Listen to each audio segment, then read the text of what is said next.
नमस्कार दोस्तों, मैं doctor Parikshit Sukhdev, consultant rheumatologist और आप देख रहे हैं मेरा यूट्यूब चैनल। आर्थराइटिस के बारे में अवेयरनेस क्रिएट करना मेरा ध्येय है और इस ध्येय को सफल बनाने के लिए इस चैनल को सब्सक्राइब करिए और बेल आइकन पे क्लिक करें।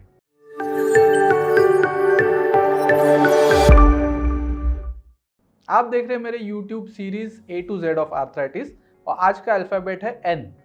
N से हम आज डिस्कस करेंगे नेक पेन के बारे में। नेक पेन एक बहुत कॉमन कंडीशन है जिससे हर कोई व्यक्ति कभी ना कभी सफ़र करता है। ये बच्चों से लेके बूढ़ों तक किसी में भी देखा जा सकता है। नेक पेन आजकल बढ़ती एक समस्या है जो बढ़ते औद्योगिकरण और शहरीकरण की वजह से काफ़ी कॉमन समस्या हो गई है। तो दोस्तों, गर्दन दर्द एक, जैसे मैंने बताया, काफ़ी कॉमन समस्या है, बट कुछ लक्षण है जिसको हमें नज़रअंदाज नहीं करना चाहिए। गर्दन दर्द में गर्दन दर्द जो काफ़ी दिनों तक चले या गर्दन दर्द के साथ गर्दन में अकड़न हो, गर्दन घुमाने में दिक्कत हो। इसके अलावा गर्दन के साथ जो दर्द है वो सर के पिछले हिस्से में अगर रेडिएट करता हो, वही दर्द सर के पिछले हिस्से में जाता हो, या गर्दन दर्द के साथ किसी एक हाथ में झिनझिनी या चींटियाँ आने जैसा लगे, या वो किसी एक हाथ की उंगलियों में कमज़ोरी महसूस होने लगे, या गर्दन दर्द के साथ एक बहुत शार्प शूटिंग पेन आपको फील हो, कोई मूवमेंट के साथ पेन अगर किसी हाथ में जाए, तो ये कुछ अलार्मिंग सिम्टम्स है जिस पे हमें विशेषतः ध्यान रखना चाहिए। तो जानते हैं गर्दन दर्द के कारणों के बारे में। तो सबसे बड़ा और प्रमुख जो कारण है वो है पुअर पोस्चर। तो गलत पोस्चर की वजह से गर्दन दर्द एक बहुत कॉमन समस्या बन गया है।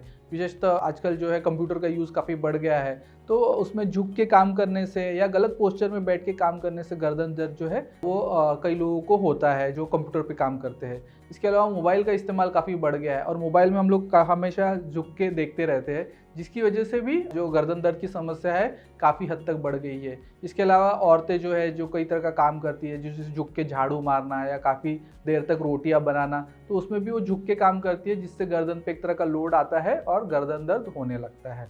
इसके अलावा मसल स्ट्रेन या पुल, कई तरह के कारणों की वजह से मसल स्ट्रेन हो जाता है। गलत पोजीशन में सोना, उसकी वजह से भी कई बार गर्दन में अकड़न या दर्द होने लगता है। इसके अलावा और एक जो प्रमुख कारण है वो है कई तरह की मेडिकल कंडीशंस, जैसे मैंने बताया है रूमेटॉइड आर्थराइटिस, जिनको वात या गठिया है, उनको भी कई बार गर्दन में दर्द होने लग जाता है। इसके अलावा एंकिलोजिंग स्पॉन्डिलाइटिस एक बीमारी है जो पीठ में होती है जनरली, लेकिन उन पेशेंट्स को भी कई बार वो बीमारी जब बढ़ जाती है तो गर्दन में दर्द होता है। उसके अलावा गर्दन में अकड़न या जकड़न की समस्या होने लगती है। इसके अलावा जो एक और कारण है वो है सर्वाइकल डिस्क प्रोलैप्स। तो गर्दन की हड्डियों के बीच में जो एक डिस्क होती है वो कई बार आगे पीछे सरक जाती है, जिसकी वजह से भी गर्दन में दर्द होने लगता है। इसके अलावा कई तरह के इन्फेक्शंस में भी गर्दन में दर्द हो सकता है।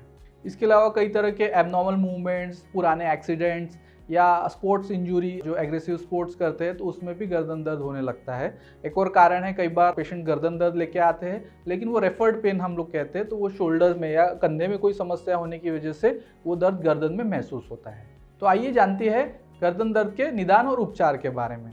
तो जैसे मैंने बताया था, गर्दन दर्द कॉमन समस्या है, लेकिन कुछ अलार्मिंग सिम्टम होते हैं तो आपको एक स्पेशलिस्ट को दिखाना ज़रूरी है। जो स्पेशलिस्ट है वो प्रॉपर एग्जामिन करता है और आपको ट्रीटमेंट देता है। जहाँ कुछ अलार्मिंग सिम्टम्स लगते हैं या डाउट लगता है तो ऐसे में इमेजिंग टेस्ट की ज़रूरत पड़ती है, जैसे एक्सरे या MRI की ज़रूरत पड़ सकती है। ट्रीटमेंट की तरफ चलते हैं। ट्रीटमेंट में कई बार जो दर्द सिंपल कारणों से होता है तो उसमें सिंपल पेन किलर्स या मसल रिलैक्सेंट के इस्तेमाल से जो दर्द है वो ठीक हो जाता है। इसके अलावा अगर गर्दन में जो दर्द है उसकी वजह से नसों पे दबाव है या हाथ में झुनझुनी आने लगी है या हाथ में सुनपना आने लगा है, तो उसमें कुछ तरह की दवाएं होती है जैसे प्रीगैबेलिन या गाबापेंटिन, उस तरह की दवाओं का इस्तेमाल किया जाता है। इसके अलावा थोड़ा सिकाई करने से, हॉट या आइस की सिकाई करने से भी दर्द में राहत मिलती है। पेशेंट्स जिनको ऑलरेडी नेक पेन से सफ़र कर रहे हैं या जिनको नेक पेन की तकलीफ है, उनको कुछ चीज़ों का ध्यान रखना चाहिए। सबसे पहला और इम्पॉर्टेंट चीज़ है लाइफस्टाइल मॉडिफिकेशन।